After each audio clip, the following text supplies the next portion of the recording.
Greetings and salutations, my fellow dudes and dudettes. I'm Andy from the Andy Who's YouTube channel, and today we are playing 1,000 Lies. 1,000 lies. That's a lot of lies, and depending on what time, like how much time you have to tell 1,000 lies, that might be a little hard. Because you gotta get creative. I mean, actually, I guess it wouldn't. Because you could literally look around you and be like, oh, that cup is blue, and it's actually orange. There's literally a orange cup in my room. Yeah. And so, load the game. Load. Alright, let's do this. Let's do this, man. Alright. It's now recess at do Jane Institute. Aussie and I go for a walk outside the school grounds, wandering with no particular destination in mind through a street that serves as the heart of our small town. It has become our routine. Oh my gosh, another sneeze!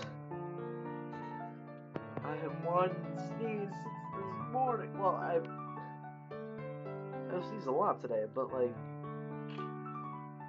oh my gosh, the moment when you want to sneeze so badly, but it doesn't work.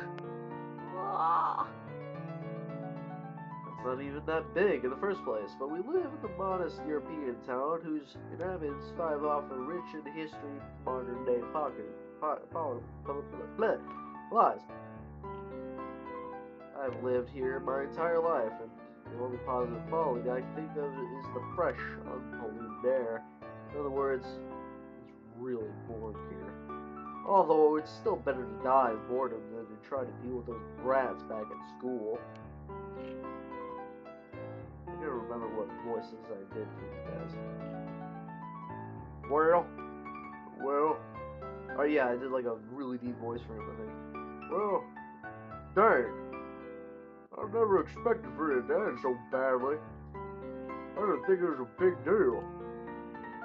Oh no, I did like a Boston accent. Even though we're pranking everyone here more often than before, we haven't done anything too terrible.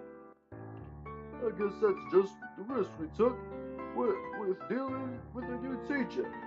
Some people can't take life way too seriously. The comedian standing next to me is Aussie. Aldwin? Aldwin. Aussie Aldwin. Oh my gosh. Australian Aldwin from Skyrim. Oh my god, it's... Yeah. Yeah.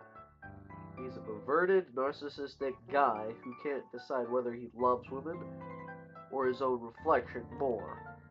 He calls himself a lady killer, and I can confirm that's true. In the literal sense, from shock and terror, usually. Well, to be honest, I know he has a reputation as a womanizer around school, but from what I've seen, I'm skeptical. He has stuck to me like a parasite ever since I transferred to the school a few years ago. Since then, it's just like a little play. We've wasted our time pulling pranks and being dumb butts together. I'm just faking it, but he, but he really has a natural talent for it. Because of our infamous endeavors, no one can take us seriously.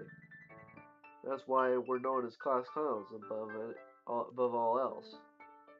All the years I've been studying here. We've been studying here. We've never gotten into any major trouble. Just sometimes getting lectured or complained at.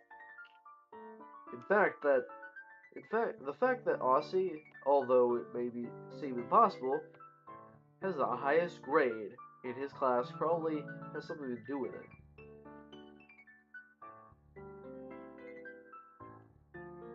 And I, well, I'm just a pretty face, I guess.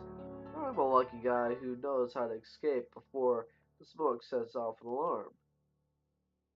But it seems we've scared a teacher a little too much, especially by pretending she might have an immoral relationship with a student. But what else should we have expected from an age that places pre pre pre precedence precedence on political correctness? Real issues are shrugged off while everyone is off living in their own bubbles, dreading that someone may try to pop it. Basically, right now they're discussing where they should chop off our heads and which weapon to use, axe or guillotine. I don't regret it though, it really wasn't that bad. They're just too sensitive. Hey, are you listening to me? Are you doodling again? Every time I get distracted, you always have your nose in that notebook. Impressive how long it could take Rossi to notice his surroundings. Since we left, I've been writing in this small, pocket-sized notebook that I always keep with me. And no, I wasn't listening to him. I don't consider it healthy to pay attention to him anyways. I've asked you a couple times already. Are you gonna show me what you're writing eventually or not? Your friends like, what, 6 years? Still, you've never let me say it. I puff and close my notebook with my thumb and index finger. It's a question that I should expect by now, seeing as this dictation of mine usually catches everyone's attention at some point. No, it's not weird to write entries in a diary or to jot down ideas, neither of which was what I was doing. Only because I do it so often that it's even noteworthy. What am I writing? No, what am I writing? No, Aussie. Your question is incorrect, seeing as I'm not the one who's writing anything. It's my hand. It moves by itself. Every time I have the premonition of a catastrophe, my fingers themselves scribe a future into this notebook. I have been keeping it a secret because its power, if put in the wrong hands, could be used for evil. Catastrophe? Wait a second. Are you crapping me? Catastrophe how? Am I in danger? My friend's verbosity suddenly accelerates within a second. Meanwhile, I open my notebook and read what I had just written, and turn my gaze away and bite my lip. Hey, hey, hey! I don't like that face. What did you just read? I hope it's not something harmful to me. At that moment, I shiver, as if it was as if lightning had struck me. With no control over my body, I write a short sentence in a new page and rip it out as the premonition finishes. Okay, now you're really freaking me out. What did you write? I I can't tell you. Hand it over. Aussie stretches a crumpled sheet of paper away from me. Finally, while trying to keep a composure that he clearly relax, he reads its contents. Time is quickly approaching. Something worse than death will hunt you down. Ah! Huh? I only touched your shoulder. Why did you jump? How are my favorite guys? No, I gotta do a different voice for her. How's my favorite guys? I've got good news. What kind of news? What kind of pre-motion is this, sir? Well, I wrote about something worse than death, and then Civic came along. I think it hit the mark. What are you talking about? Why do I get the feeling that isn't good? Let's not get into the details. Theo was writing his notebook again, and I wanted to know what it was, since he never tells us. Ziva moves her gaze from Asa to me, blinding me with a sparkle shimmering in her eyes so brightly that it resembles a lighthouse. Oh? So Edwin was compulsively writing in his notebook again. Can I see what you up to, huh? Can I? He tries to steal my pocket-sized notebook by jumping on me. What's inside used to her trying this kind of thing, I managed her. Evade her inside and hide it away in my back pocket. Hands off. Sigmund Freud. I don't know who that is. Jeez. So unfair. If you won't show it to me, then your treatment will never progress, Edward. Don't be deceived by her charming appeal. Ziva shani is one of the most dangerous species in the entire world, according to my 9 out of 10 experts. Oh my god! I wish I wanted to say that about somebody. While most of my fellow fauna will tell you the opposite since they're all madly in love with her, to me, Ziva is nothing more than a headache. I mean, just take a look at her. It's like she's straight out of an RPG with those clothes. But since she's attractive, everyone turns a blind eye. If I had to describe her, I'd say she's a wannabe psychologist with a touch of insidiousness and deceit, who has also been determined to ruin my life since the very first moment we met earlier this year. Her dream is to go to college and focus on the studies of the human mind, and what better practice than experimenting with mind first? Somehow she found out about my habit of scribbling in my notebook, which she described as interesting, and hasn't stopped bugging me since.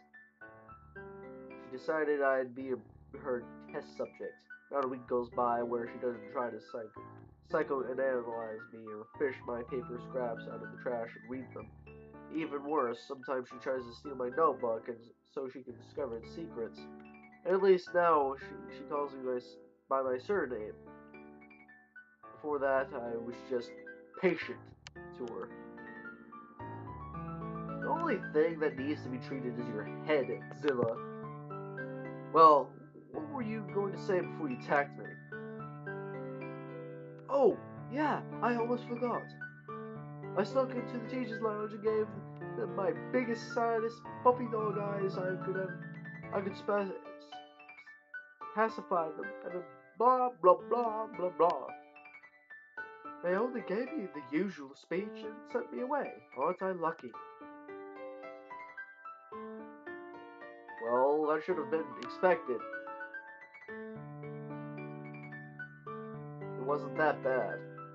I guess I won't be scolded again this time either. Huh? I wasn't talking about you guys. Just me. What part of that exactly do you call good news? I thought you'd be happy for me. And every time. Endian. Endian. I didn't expect you to react so selfishly. Come on. They can't be that hard on us. If they let Ziva get away with it, then our fate will probably be the same. We've done the worst things day after day. We've done worse things day after day and nothing ever happened, right? Yeah. This time it was all the master plan of this lady right here, who also insisted on participating in one of our operations with us.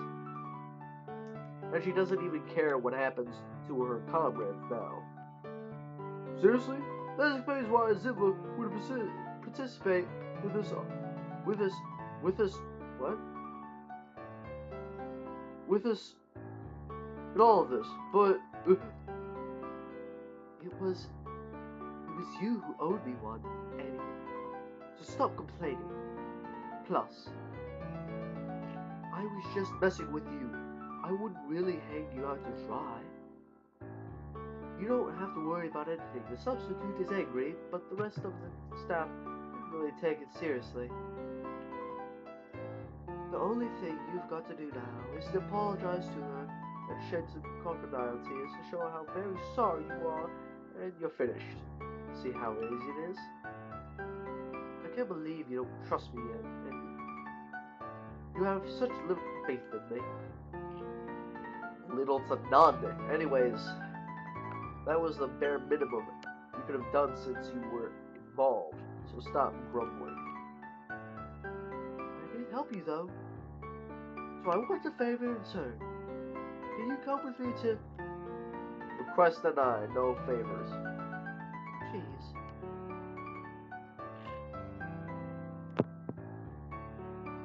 Come on, what's with the long faces? Remember how in less than a month finals begin? Let's find it and we'll have a good time so we can leave this place with a good impression, okay? By the way, Ziva, what kind of favor did he owe you? If you don't mind me asking. I think this is the first time I've heard of Seer owing anybody a favor without a bet somehow being involved. Hell, not too long ago, you wouldn't do anything unless there was a bet involved. Oh, it was nothing. I just asked my uncle if he knew about a certain package since he works at the post office. Speaking of which, you never did tell me what that was all about. You told me you'd explain it another time. I folded my arms and then raised an eyebrow, resigning myself to answer despite my clear lack of interest. It's kind of a bad anecdote, but I guess we have time anyways. Lavasi and Ziva look at me expectantly. It can't be more apparent. I initially resist, but end up yielding to the pressure. Alright, I'll tell you everything, but I'm warning you. It's just a depressing love story. A love story? You don't have to tell the entire world, you know. I wasn't aware that my young and pure Syrian had already become a man. It must have been due to my malevolent influence. Tell me, what kind of person is willing to put up with your... Screw that word. Campanero Mio? Hey, I always put up with you, and I don't complain. Quit joking around. Well, you complain every single day. Could you stop beating around the bush? Okay. Straight to the point. I get it. I cleared my throat before starting.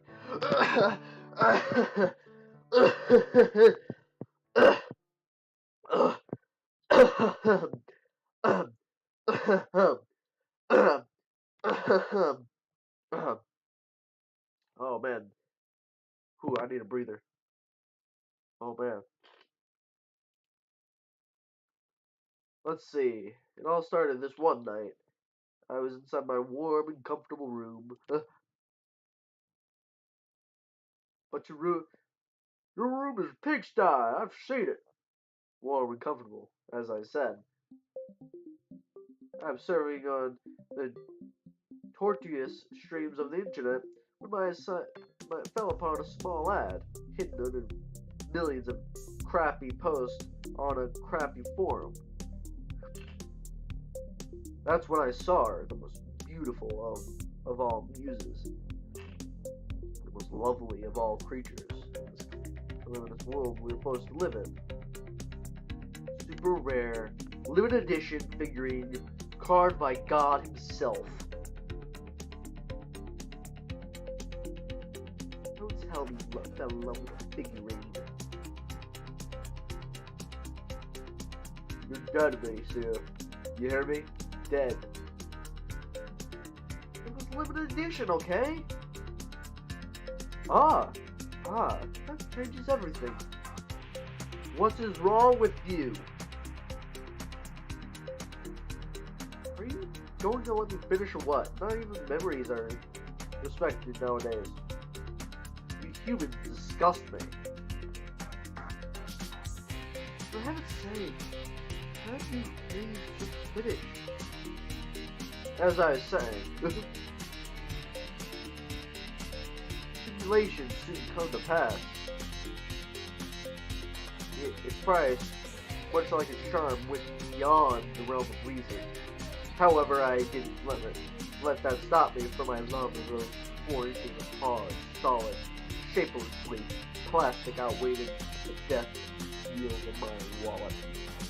Although I had now condemned my soul to future insecurities, my heart was aflutter with grace, and I hit purchase. Now I see where all this is going. Huh? Seriously? Alright, well, huh? Seriously? Well, he never got his delivery. And that's why he asked me if I could ask my uncle to check it out. Well, that doesn't make any sense. Couldn't you just ask the post office yourself? Here's a problem. I didn't order it under my name. I bought it with my dad's credit card without him, not knowing about it. Kind of. So I can't pick it up. That's the drama I imposed upon myself right now. You can leave your snot rags and tear tissues in the garbage to your left. Thank you very much. Now, a round of applause. Stole your father's credit card? What a model son you are. Yeah, I'm not proud of it, you know. I regretted it afterwards. I plan on paying him back, but I can't do anything if they lost the package. The weirdest thing is how on the website I ordered from, the shipping page instantly indicated that it was delivered, signed for, and everything. How is that even possible? I don't know. But there's another mystery. Honestly, your phone is one of the most high-tech ones with internet and stuff, right? Can you lend it to me? Sure. Give me a minute. Don't tell me you don't have internet on your phone in this day and age, dude. My phone was more useful as a hammer than for communicating. Look at the biceps I got from carrying that thing around. The truth is that it broke not too long ago, and now I gotta buy a new one. But I'm lazy and in no hurry. I'll get a new one when the sale comes around. So yeah. What an old timer. How's it even possible for someone to live without a smartphone nowadays?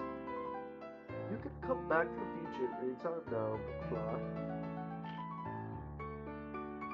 Oh my gosh. Back to the Future reference in this. There's probably plenty of references. Don't try to waste room, okay, Zipper? He's a lost cause. There you go, see it? Do you know how to use it? Oh, see, that shows me an app to check my email, and then what? It shows me an app to check my email with just like I asked it to. With is useless. I enter my email address and password with ease on a touchpad and open the very first email in my inbox before presenting the screen to my classmates. That's a threat. The email says the following. What? 1927. That's a year. So I probably should. Oh, dang. Oh, man. I want to keep that year. 1927. 1927. 1927. If I need it in this playthrough, that's going to suck because I'm not going to write it down right now.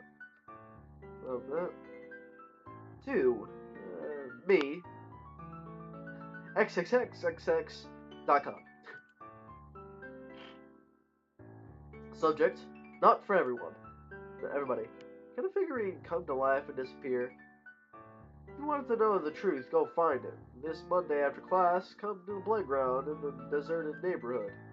Good luck making your first decision. After both of them read it, I hand the phone back to its owner while still in shock. What's this supposed to mean? What's this supposed to mean? No, okay. That's what I'd like to know. It's almost like someone's challenged me to a duel. What's the sign? You ordered a figurine. You didn't kill anybody. You didn't kill anybody, right? A lot of people every single day. I haven't been a professional hitman for at least 13 years for nothing. Ugh. Don't look at me like that. Of course I haven't. Yet. So who's this Harry H, if I might ask? Well, ask me. I don't really know any. I don't know any Harrys. Not to mention that he used to use one of those free emails that anybody can create. So there's really no way for me to know.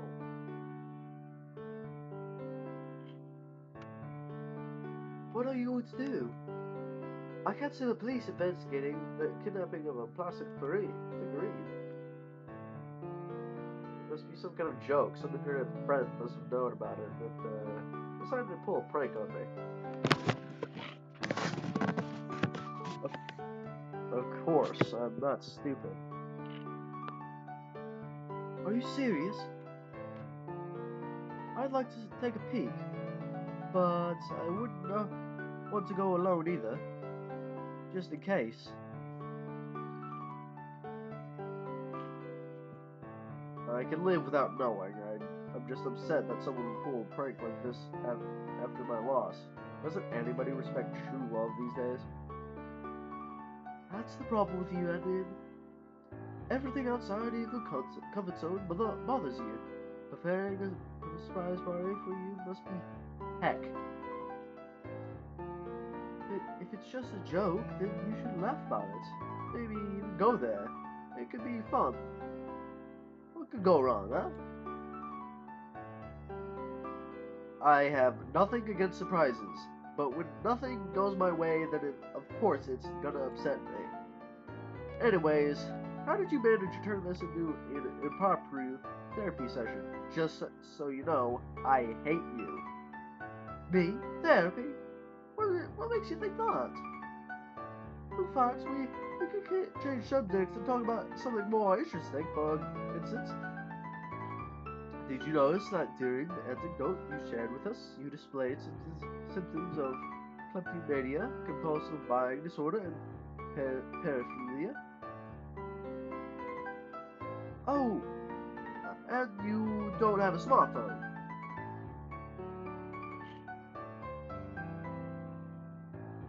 That's the worst part by far.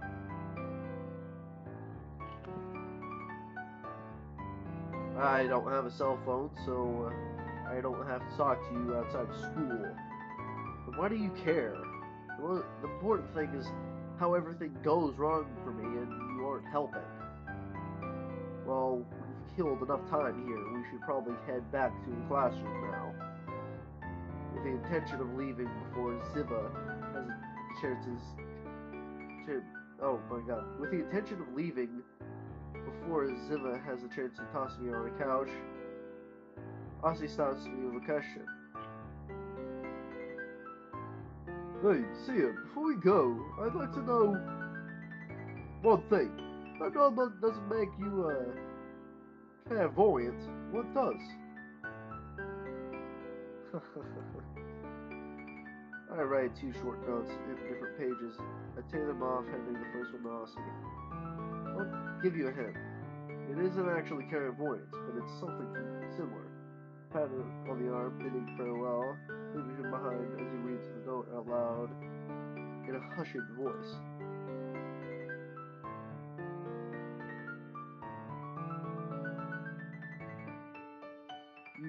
You don't have to flirt with Ziva while I'm looking away. What do you mean? This is more like advice than premonition. And bad advice in that. You say my name? Did you write something about me? Let me see it. Maybe I can come up with some symptoms that Adians shows, using my detective abilities. Speaking of symptoms, how are yours, Ziva? What do you mean?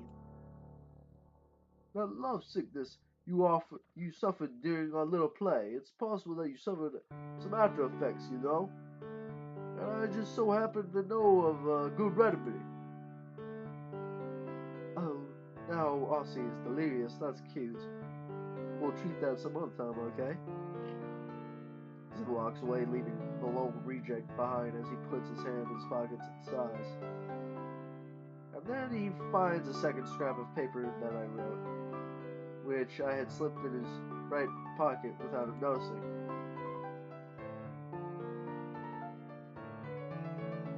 Because she'll always turn you down anyways. Impossible. It's unfair that you could predict these things, here. You won this time.